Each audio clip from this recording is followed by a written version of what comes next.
Thank you. Yeah, so you are now, this is probably the second most interesting thing going on in Washington, D.C. The most interesting thing being, of course, the announcement by Nancy Pelosi that she is stepping down as Democratic leader, apparently, which has gotten the attention of some number of people on the Hill. And so we're trying to think that through. Now, maybe what I'll just say is sort of generally the conclusions that I've come to about the whole issue of digital identity and how I got there. I started out, actually, I'm a member of the Financial Services Committee and the Science Committee. And on financial services, I started this whole thing contemplating central bank digital currencies, because this is an area where the United States has to answer China and other countries of the world, because we can't have the dollar displaced, by Chinese currency, particularly ones that don't respect privacy. And so then the question is, if we, there are various proposals for what you could do for central bank digital currencies to answer that. The simplest one is just so-called Fed accounts, where everyone has an account at the Federal Reserve. So interestingly, if you think about it, every one of us already, those of you who are American citizens, already have an account with the federal government. When you say, do you want to use this year's tax refund and apply to it to next year's tax payment, guess what? You have an account with the federal government. What you don't have is a high quality system to authenticate, to claim that refund. As a result, we have many billions of dollars of IRS refund fraud, for example. Hey, Jeremy, it's a recognizable face. And so, well, he can obviously explain our legislation better, at least as well as I can, because he's been a consultant on it from the very birth of the idea. But just to sort of return to the thread of how this happened, so that we need, at least for federal business, to have a high-quality way to authenticate yourself as a single traceable citizen of the United States in various interactions with the government. And the fact that we don't have one leads to all kinds of mayhem and fraud. There was something like $60 billion of unemployment insurance fraud during COVID.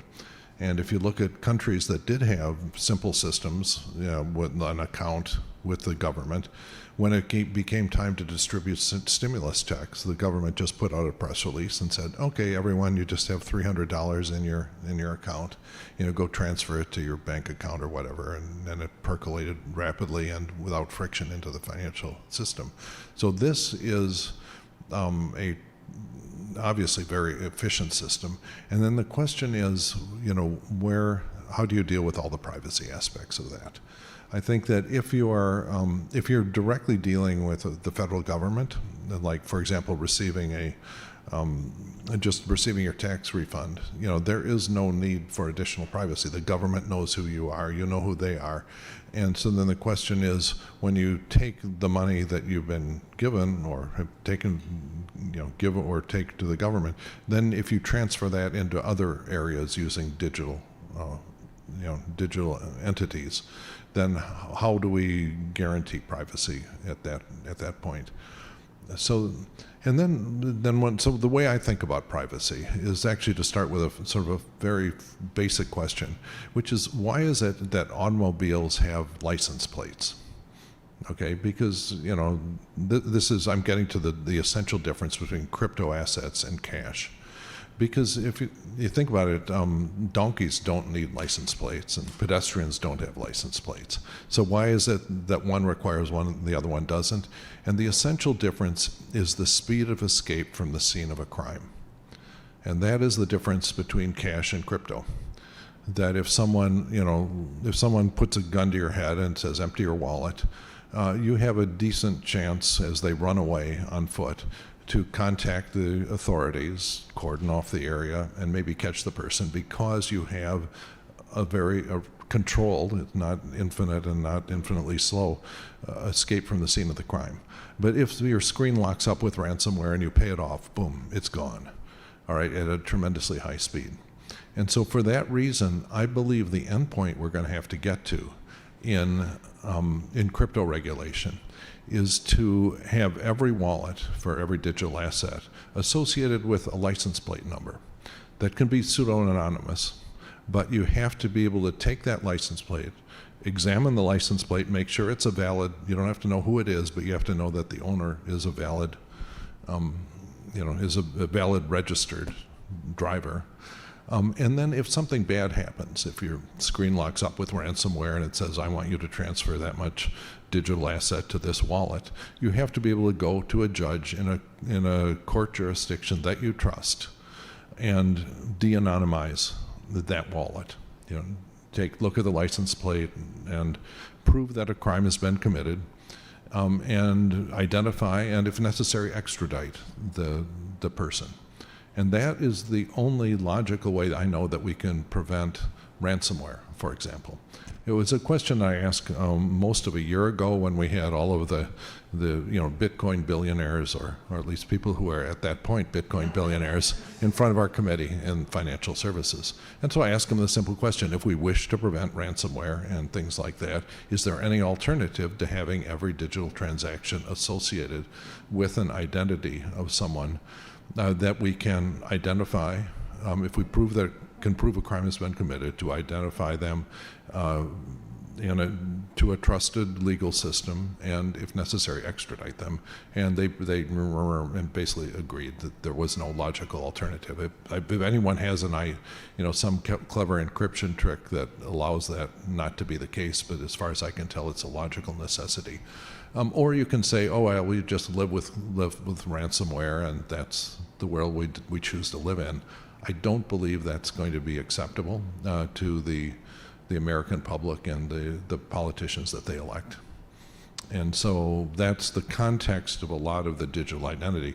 So even if you go back to the simplest case of, say, Fed accounts, where everyone has an account at the Federal Reserve, the next question you ask is, how do you authenticate yourself for that?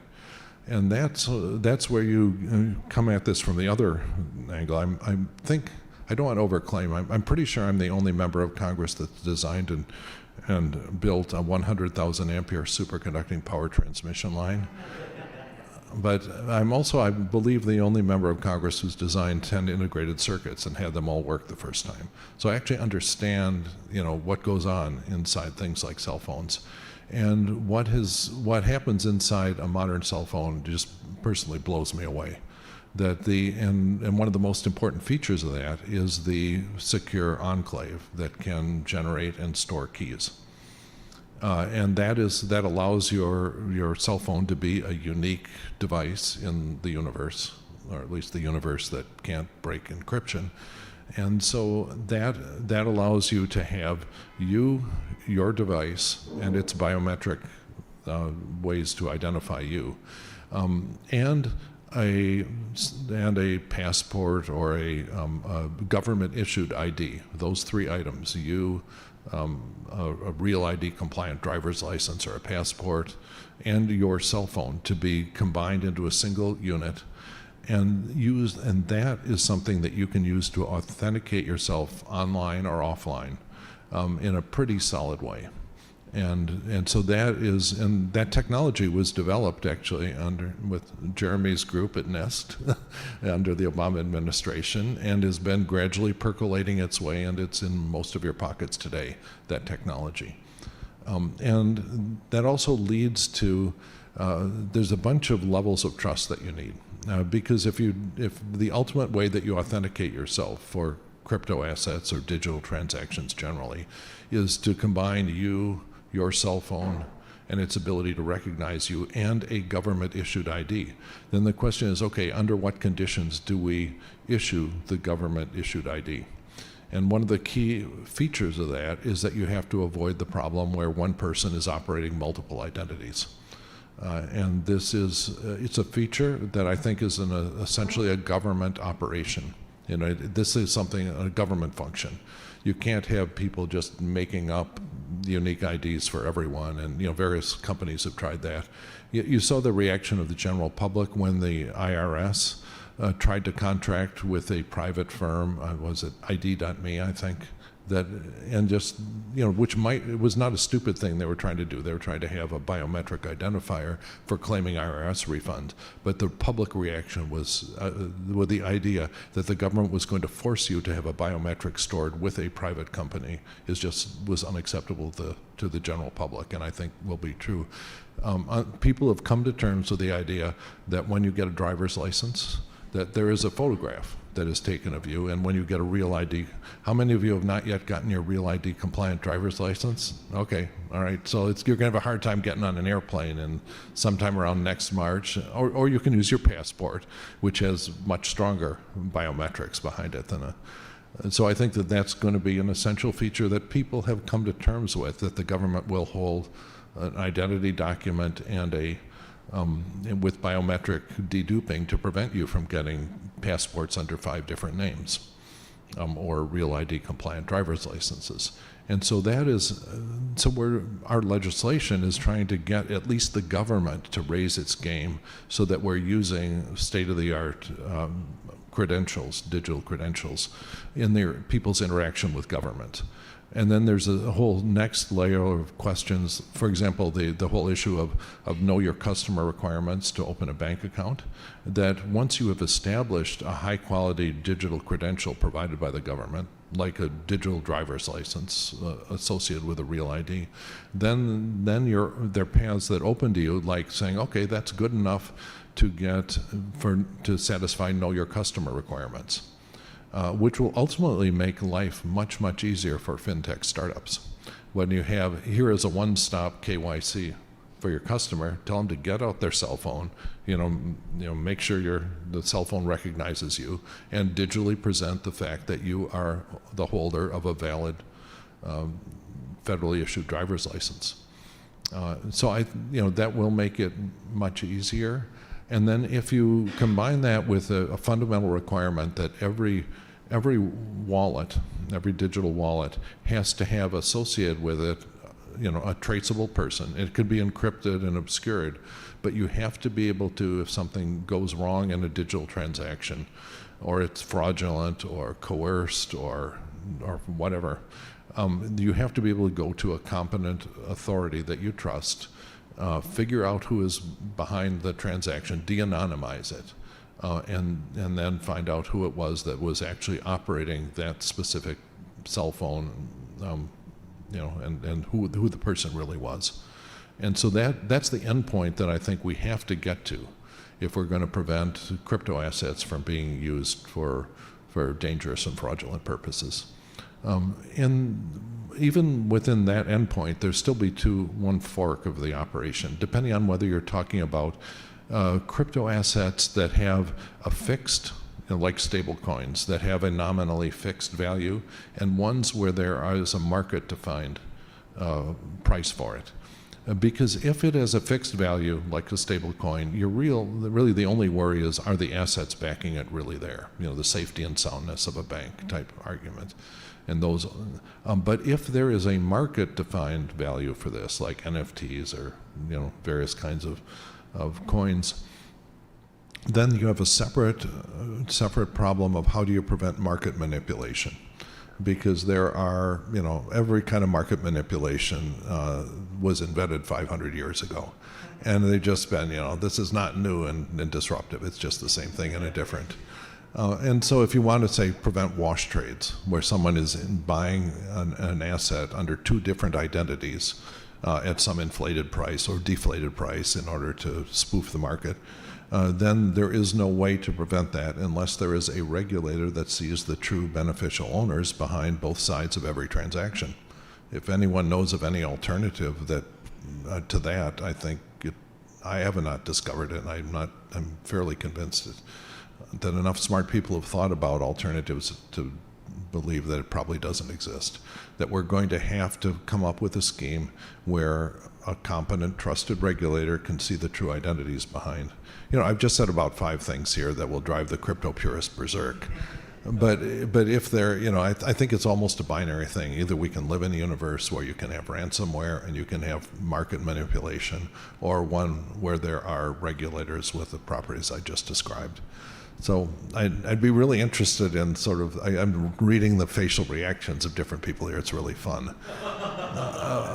But I think that is the level at which we're going to have to wrestle with the issue.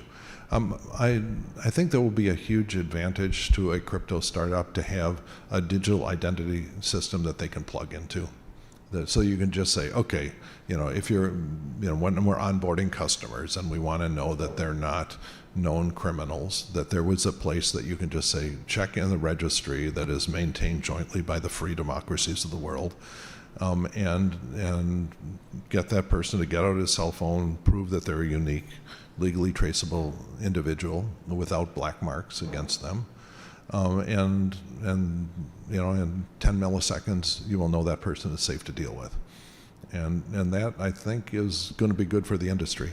Just imagine how the automobile industry would not have flourished if we did not have license plates.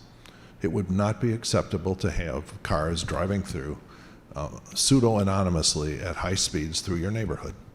Okay, and that was an enabling feature of the automobile industry, to have pseudo-anonymous license plates, and we need it for wallets. Anyway, so that is my that's my sort of 3-minute pitch on this. I'm happy to go into the weeds in any subject you want. One question, okay.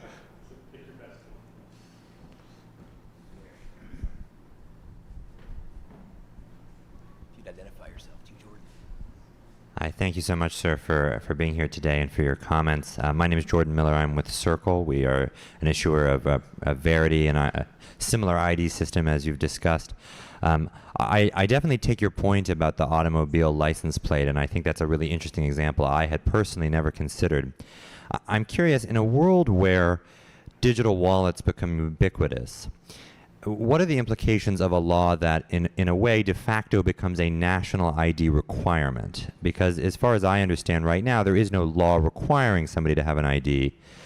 There is for a number of functions, but there's no direct requirement. You need a passport. You need a passport to cross borders, for example. Correct.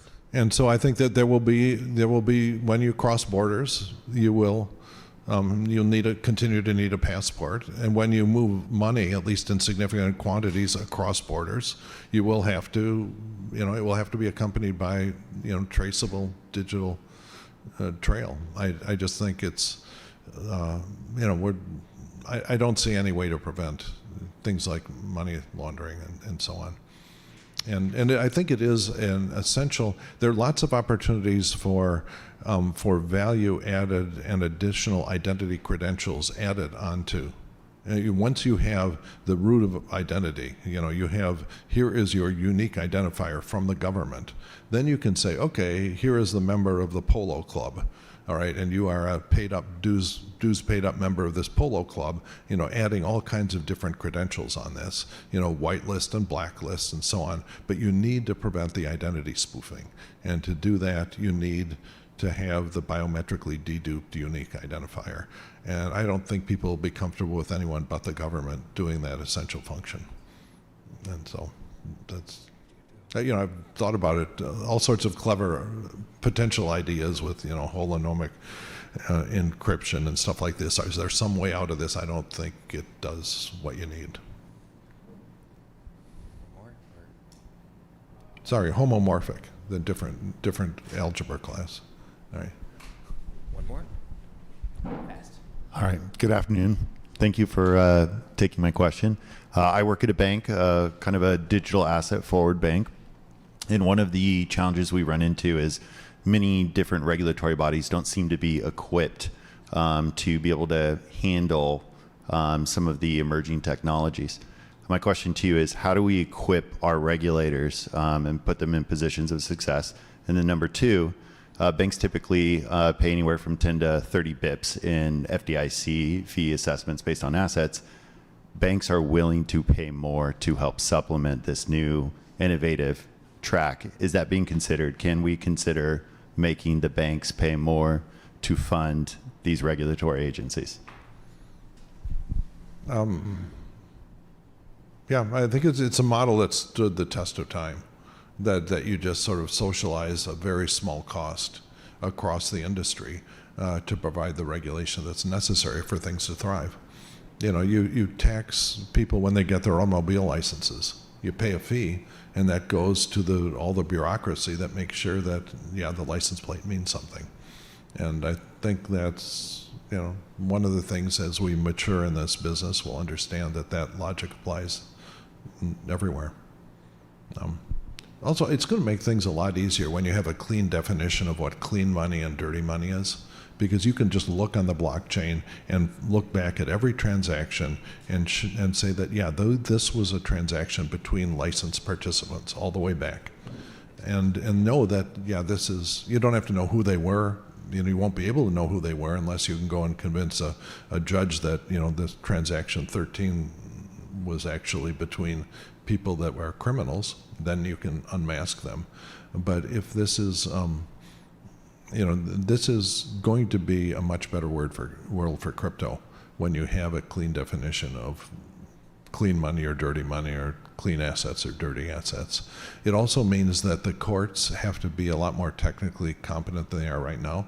To do this, the court is going to have have control over a very heavily guarded secret key to make this so that they can say, okay, we are now going to unmask this person.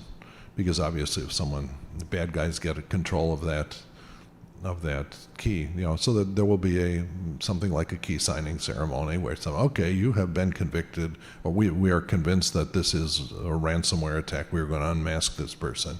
You're going to have to take the key out of cold storage that's controlled by the court and say, okay, we are now going to apply that key. We're going to unmask that specific actor, the owner of that wallet, and then the court's going to do whatever else it wants with that information. And so this is, some of this cannot happen at the speed of code, and some of it ought to happen at the speed of humans.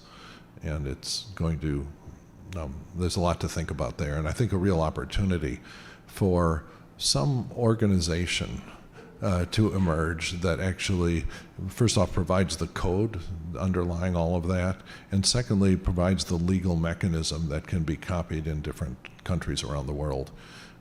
Because you obviously want it standardized for the same reason. You guys go nuts with all the conflicting regulators in the U.S. A good set of code and a good set of understandings. And the understandings will also be in areas like, under what conditions you can extradite people who've done bad things, and you'll need a common definition of what an extraditable offense is. What constitutes fraud versus just stupid customers. And which is, there are real differences, cultural differences of opinion on that. And so we're going to have to, but in order for this whole thing to work, you're also going to need very high levels of trust for the hardware. Because, I personally would be shocked if the iPhone that is allowed to be sold in China does not have a backdoor on it that allows you to get at the key storage. Okay, I'm not saying I've had such a classified briefing, but I would personally be shocked if I were to have one and it was, but this is a big problem, because that is not an acceptable iPhone to be sold as effectively a security dongle in the United States if the Chinese have a backdoor. And ensuring that has not happened at any level of production of that chip. All the chips that go into that phone, that is a big deal that will require a lot of skill and will imply some costs for the purchase price of that iPhone. And so, but I think, the future is to use basically your cell phone as your universal partner in authenticating. And I think there will be continuing advances in the cell phone being able to recognize its owner. If you look at the AI engines that are inside, like the Snapdragon chipsets and stuff like this, they're just breathtaking. The amount of AI power that are in those, and that means you'll be able to use those. So a cell phone will really know its owner pretty well in a dozen different ways, and this will allow you. The cell phone will know when it's been stolen, and you'll be able to do this, I think, in a way that really enhances security. However, I can also read the body language of Tim, that's on my staff. So Tim Weiler, who is like, the hero of our office on all these issues, and he is now about to get in trouble because I'm going to miss a vote. I have to head back. But thank you all.